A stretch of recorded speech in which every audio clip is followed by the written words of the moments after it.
Com o grande número de empresas que abriram seu capital na Bolsa de Valores em 2020, uma expansão regional vem acontecendo no mercado de capitais, com a chegada de mais companhias na B3 e muitas vezes companhias que estão fora do eixo Rio-São Paulo.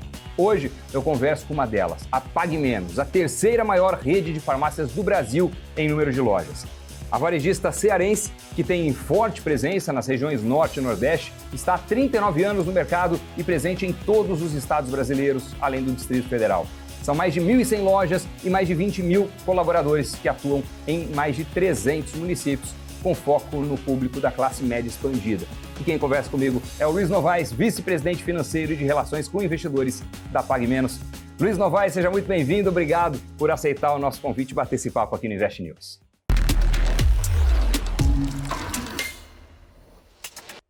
Prazer é meu, Doni. Obrigado pelo convite.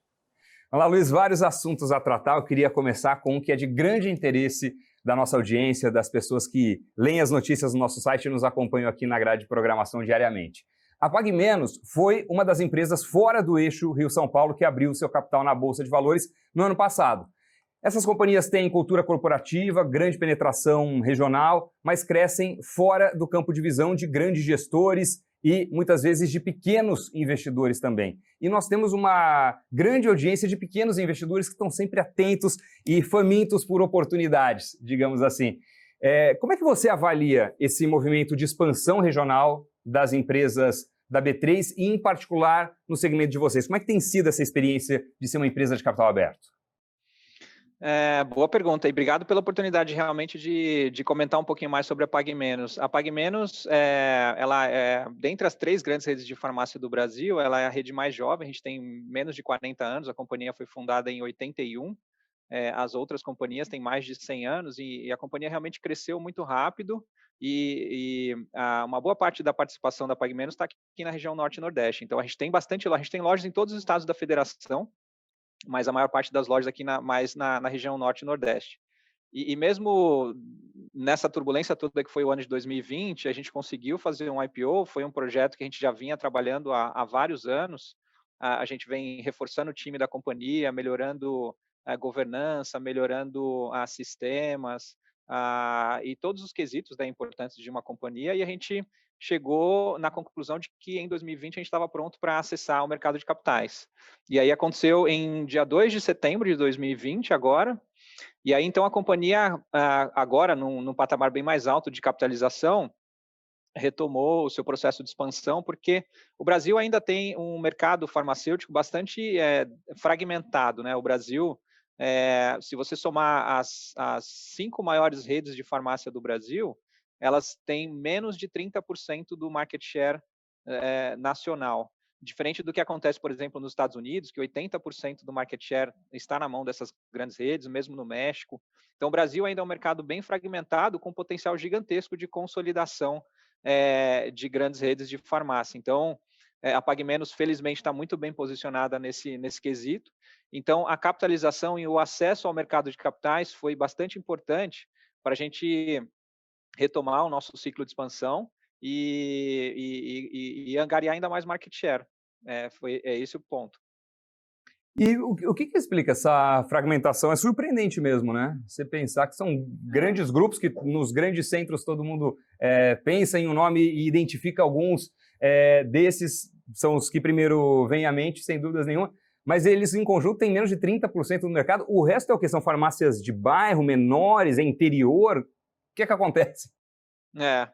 Então, é realmente uma particularidade do Brasil. O Brasil tem 70 mil farmácias, mais de 70 mil farmácias. Fazendo uma relação habitante por farmácia, o Brasil tem mais ou menos 46 farmácias a cada 100 mil habitantes. Comparando com o mercado americano, por exemplo, eles têm próximo de 20 farmácias por 100 mil habitantes. E o que a gente tem aqui no Brasil é uma característica de farmácias, uma parte importante, metade do market share aqui do Brasil de farmácias estão com farmácias independentes, que é normalmente aquele farmacêutico que ele é formado, né, em farmácia e tal, e ele tem o seu negócio próprio e vive daquele negócio, ou tem uma ou duas farmácias. Então a metade do mercado brasileiro é desse tipo de, a gente chama de farmácias independentes ou associações. Então, é bastante fragmentado, ou então líderes regionais, né? A gente A gente é um líder regional, a gente tem a liderança aqui na região Norte e Nordeste, existem líderes em outras regiões do Brasil. Então, o processo de consolidação do mercado brasileiro ainda está começando, eu diria, né? Acho que o ciclo que talvez outros países tenham passado, uns 20 anos atrás, a gente está ainda começando esse processo de consolidação e ainda tem bastante coisa para acontecer na nossa visão nesse mercado, que é um mercado que cresce muito. A população brasileira está envelhecendo, né? Menos de aproximadamente 7% da população brasileira tem mais de 65 anos, que é aquele público que tem um consumo um pouco maior de medicamentos. Então, o mercado farmacêutico brasileiro cresce mais ou menos 10% todos os anos, mesmo em momentos de crise, a gente tem um crescimento importante. Então, para as grandes redes, né, continuarem, né, com a sua participação ou até aumentando a sua participação, é importante manter o ritmo de abertura de lojas e esse movimento de consolidação. Então, é um mercado bem promissor.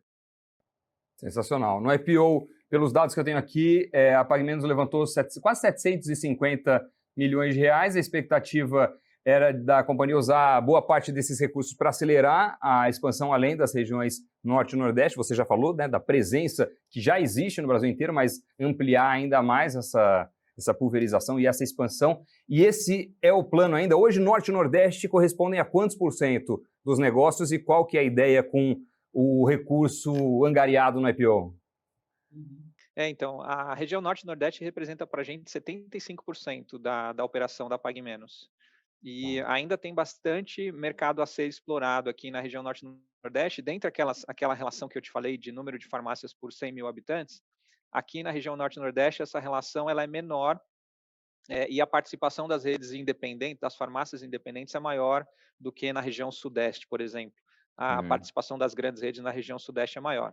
Então, aqui na região Nordeste ainda tem bastante espaço para ser explorado, principalmente em cidades médias, né, cidades próximas de 100 mil habitantes, e tem bastante mercado para ser explorado aqui. E a nossa ideia é usar mais de 63%, para ser mais preciso, do dinheiro coletado, né, captado no IPO para abertura de lojas. Abertura de lojas, principalmente nesses primeiros 2 anos, Doni, nessas regiões Norte e Nordeste, que é onde a gente tem um reconhecimento de marca muito forte, né? A PagMenos, a gente faz várias pesquisas aqui de conhecimento de marca e 95% do público aqui da região Norte e Nordeste, praticamente todo mundo conhece ou compra na PagMenos.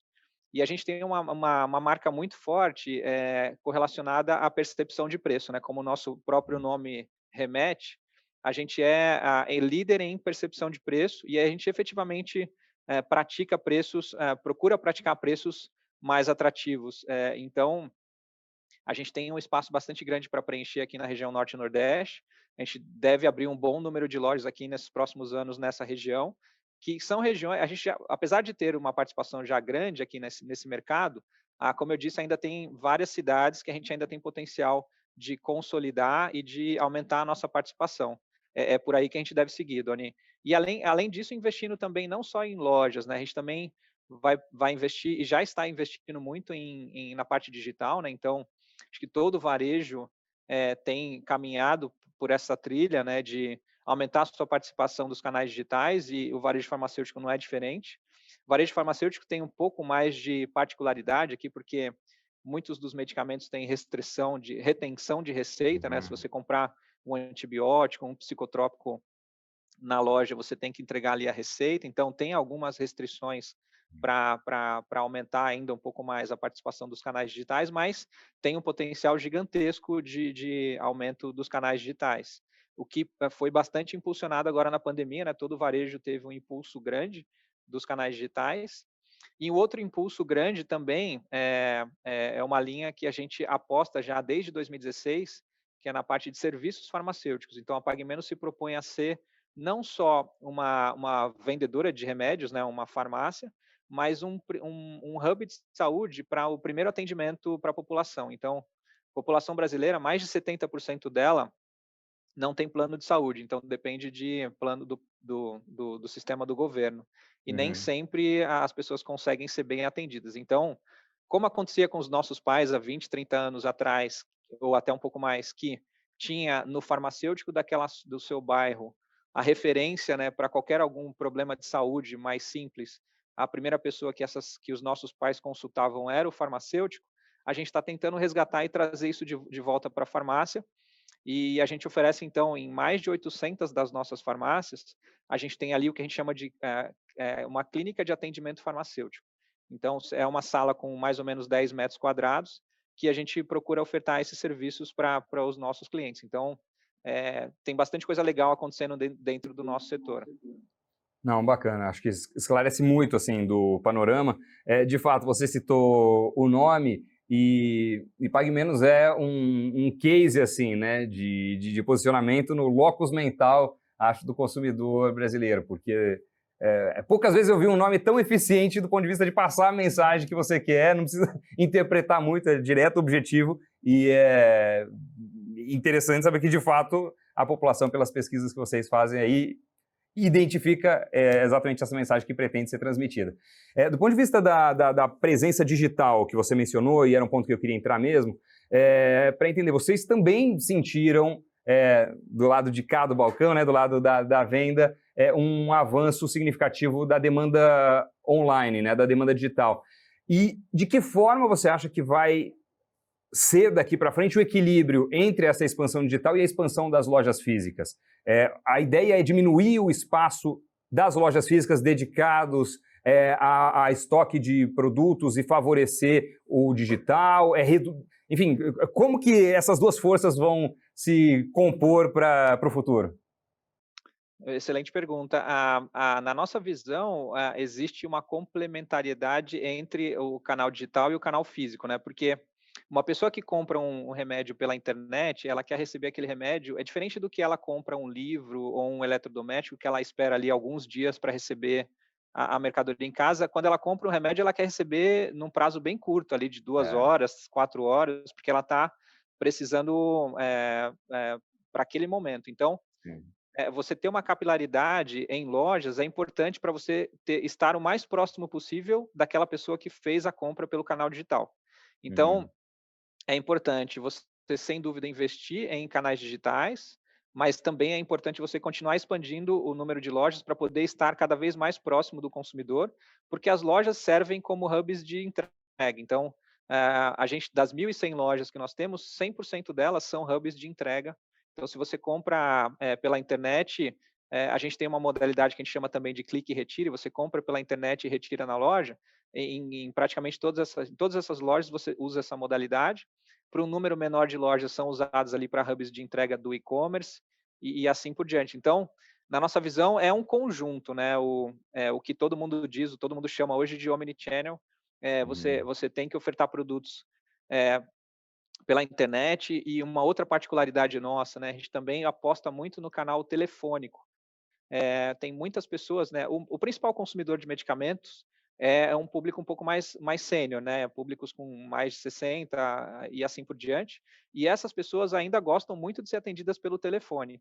Então, um canal importante para a gente de vendas é o canal telefônico. A gente também reforçou e vem reforçando as nossas centrais telefônicas, porque a gente sabe que é importante esse canal, mesmo nessa era de tudo digital, aplicativos e etc., para a gente é importante manter também o canal telefônico. Então, essa combinação, telefone, internet, aplicativo, loja física, tudo interagindo, tudo funcionando como um sistema para aumentar ainda mais o nível de satisfação de entrega do serviço para o consumidor final. E também volto a mencionar o tema dos serviços farmacêuticos, né? Então, hoje, a gente tem várias redes de farmácia no Brasil, quanto mais questões relacionadas à saúde você consegue abarcar dentro da companhia, você consegue fidelizar melhor e ajudar melhor o cliente. Por exemplo, aquele cliente que a gente atende dentro das nossas clínicas, se ele tem uma hipertensão, uma diabetes e tal, a gente consegue, então, entender um pouco da patologia dele e ofertar para ele ou conteúdo, né, que a gente também tem vários canais digitais como você, de conteúdo, Então, a gente tem programas, né, ou conteúdos que a gente conta com apoio de médicos e especialistas para explicarem questões relacionadas a todas as patologias. A gente manda esse conteúdo para os nossos clientes e aí, dependendo da necessidade de cada cliente, a gente também oferta produtos relacionados à patologia de cada um desses clientes. Então, é uma combinação, serviço, canais, loja física e assim por diante.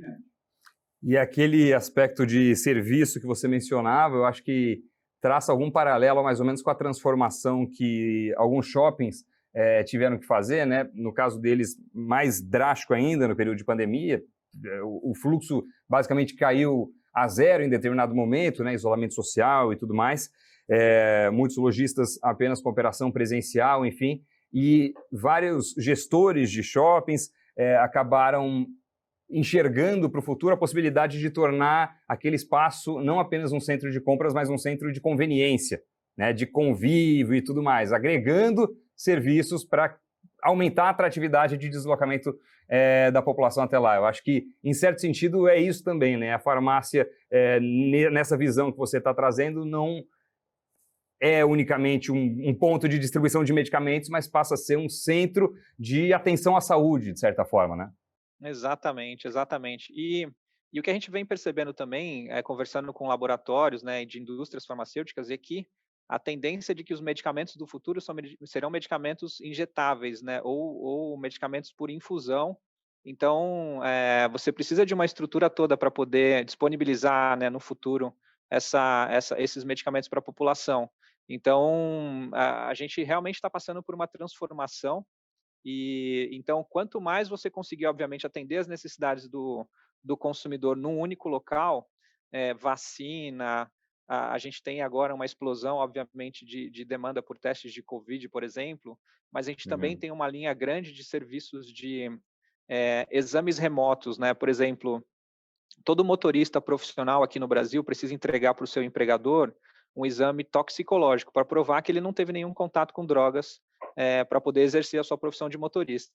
A gente oferece esse serviço dentro da loja e com um fio de cabelo ou com uma gota de sangue você consegue colocar num equipamento, né, que é normalmente oferecido por uma especialista, né, tem várias companhias que trabalham com esses equipamentos de exames remotos. Você coloca ali amostras de sangue ou de cabelo ou de saliva em determinados equipamentos e remotamente esses laboratórios fazem as suas medições e emitem os laudos que a gente então entrega para os clientes. Então, aqui no Brasil ainda é pouco regulamentado, a gente ainda tem a capacidade de oferecer dentro das farmácias uma gama ainda pequena de produtos, mas fazendo um paralelo com o modelo nos Estados Unidos, né, a CVS lá e o Walgreens, os grandes players de farmácia nos Estados Unidos oferecem uma gama bem maior de produtos. Eles conseguem fazer medições oftalmológicas e vários outros serviços dentro de uma farmácia e conseguem, inclusive, ter ali um profissional da saúde, um médico, né? A gente tem um profissional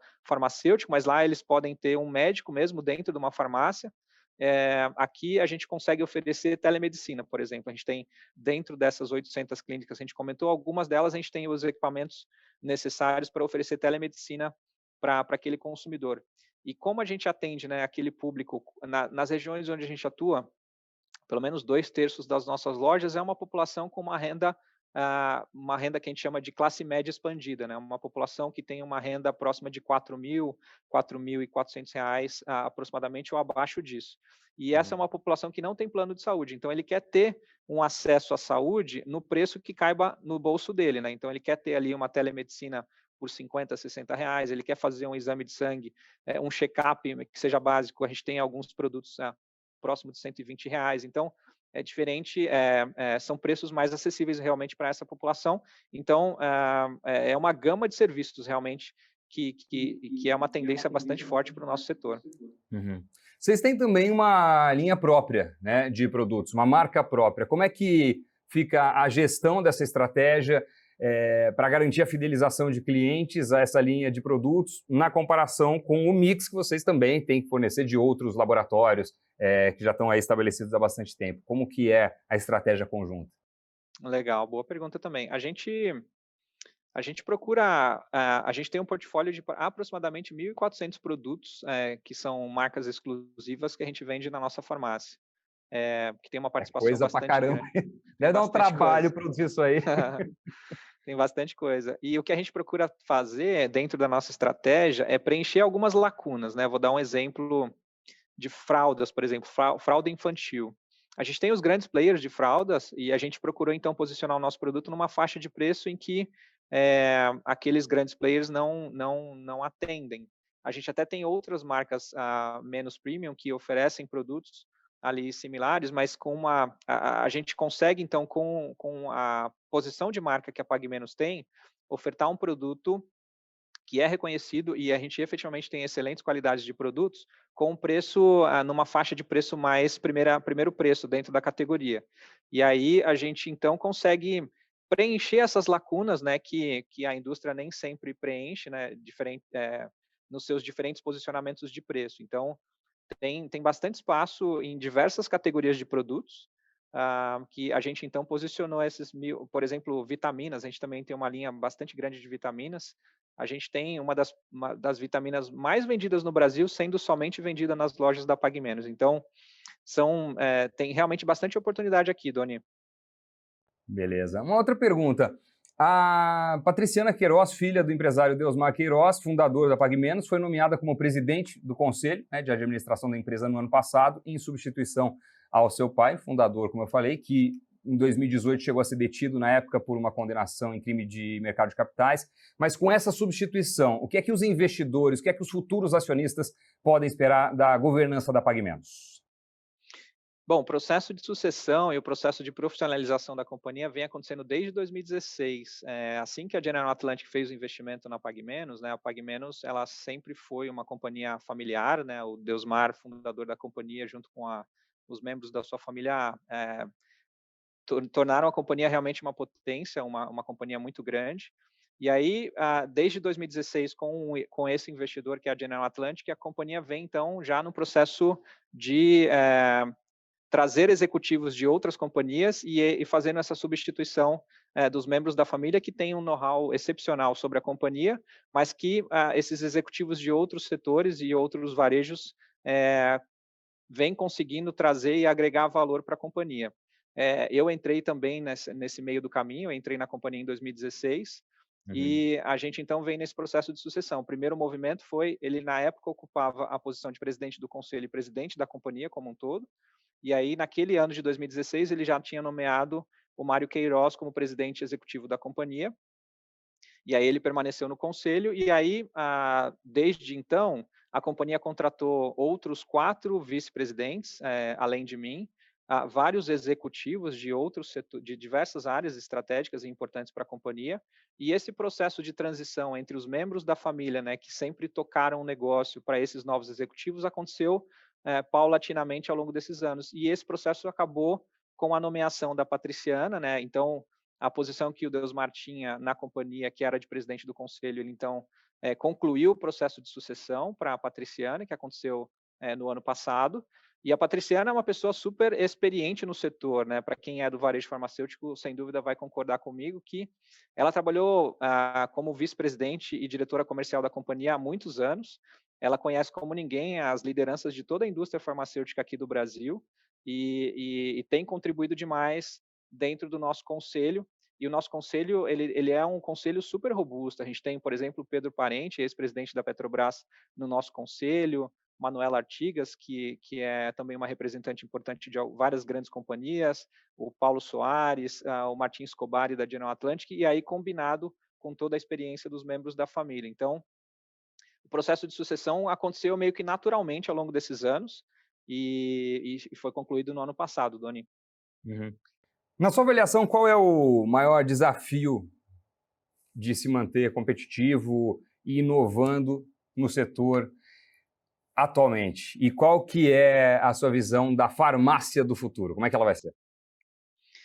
Acho que o desafio de continuar competitivo é o desafio de entender a necessidade do consumidor em geral e adaptar a companhia para aquela necessidade. Então, acho que todo mundo que consome em farmácia sabe que a gente tem diferentes formas de você atender um cliente numa farmácia. Então, tem pessoas que usam planos de saúde, né, como intermediários. Aqui no Brasil, a maior parte dos medicamentos são pagos efetivamente pelo consumidor final, diferente dos Estados Unidos, que uma parte importante dos medicamentos fazem parte de um plano de saúde, né? Quando você paga o seu plano de saúde, você tem a cobertura de medicamentos. Aqui não, o próprio consumidor paga o seu medicamento. Então, você tem planos de saúde que tentam ali oferecer algum desconto, a própria indústria farmacêutica subsidia a parte, tem o governo com o programa do Farmácia Popular que também subsidia a parte. Então, a jornada do consumidor na farmácia é uma jornada diferente do que ir no supermercado, por exemplo, né?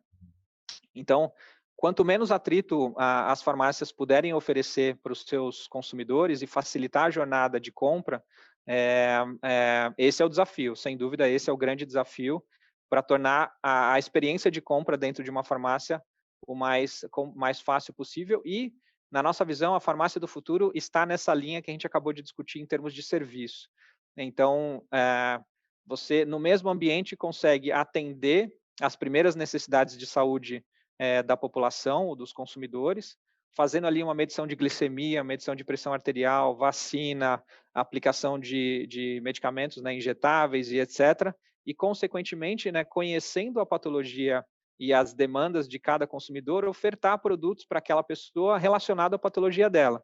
Então, uma pessoa que tem diabetes, a gente oferece produtos sem açúcar para ela e assim por diante. Então, quanto mais você puder auxiliar a pessoa a ter nosso propósito, né? Nosso propósito de existência aqui é fazer com que as pessoas, os nossos clientes, vivam a vida plenamente. Então, para viver plenamente, você precisa estar bem de saúde, não só de saúde física, né? Mas de beleza, né? Produtos de higiene e beleza, produtos que te façam bem de uma forma geral. Então, é por aí que a gente acredita e é por aí que a gente está trilhando, conectado também com esse ambiente digital que vem se desenhando já há algum tempo e que, sem dúvida, vai se intensificar ainda mais daqui em diante. Então, é essa farmácia do futuro que a gente acredita. E, Luiz, para finalizar, uma última pergunta. O que é que o investidor pode esperar do segmento de farmácias na Bolsa e, em particular, da PagMenos? O que a gente deve ter no horizonte do ponto de vista de oportunidade de investimento? Então, a gente está bastante otimista, né? Como eu disse, o mercado brasileiro farmacêutico, ele cresce ali próximo de 10% todos os anos. E ainda tem muito espaço de consolidação e muito espaço para o crescimento das grandes redes, principalmente. Então, a gente vê ali também um movimento de início de um novo movimento de consolidação e de crescimento, todas as grandes redes abrindo um número relevante de farmácias, aumentando seus programas de parceria com planos de saúde, com empresas e etc. Então, o setor de farmácia, assim, particularmente, e sem demagogia aqui, é talvez um dos melhores setores para se investir, porque é um mercado super resiliente. Porque mesmo em momentos de crise, em momentos em que a gente tem altos índices de desemprego, né, como aconteceu, por exemplo, 2015 e 2016, em que o PIB do Brasil caiu ali 7,5%, o varejo farmacêutico e o setor farmacêutico como um todo continuou crescendo 8% ao ano, em média. E também agora, né, nesse momento, infelizmente triste em termos de pandemia e também com alto índice de desemprego, o item da cesta de compra do consumidor que ele vai deixar por último de cortar é o medicamento, porque é um item importante para ele continuar tendo uma boa saúde. Sem saúde, a gente não consegue fazer nada na vida. Então, é um setor super resiliente e com uma perspectiva de crescimento muito grande. Como eu disse, a população brasileira hoje, 7% só tem mais de 65 anos, que é o público que consome mais intensamente medicamentos, e alguns prognósticos mostram que em 10 anos, né, até 2030 mais ou menos, essa população vai dobrar. Então, a gente sai ali de mais ou menos 17 milhões de pessoas com mais de 65 anos para 34 milhões de pessoas com mais de 65 anos que vão consumir mais medicamentos, novas drogas surgindo e drogas mais para prevenção, vitaminas e várias coisas para aumentar ainda mais a expectativa de vida da população como um todo. Então, é o setor que deve contribuir com esse movimento. Luiz Novais, vice-presidente financeiro e de relações com investidores da PagMenos, obrigado por essa conversa, por trazer todo esse panorama, essa visão, e boa sorte nos desafios que vêm pela frente aí nessa expansão toda que vocês estão planejando, cara. Obrigado mesmo, viu? Obrigado a você, Doni. Obrigado a todo mundo.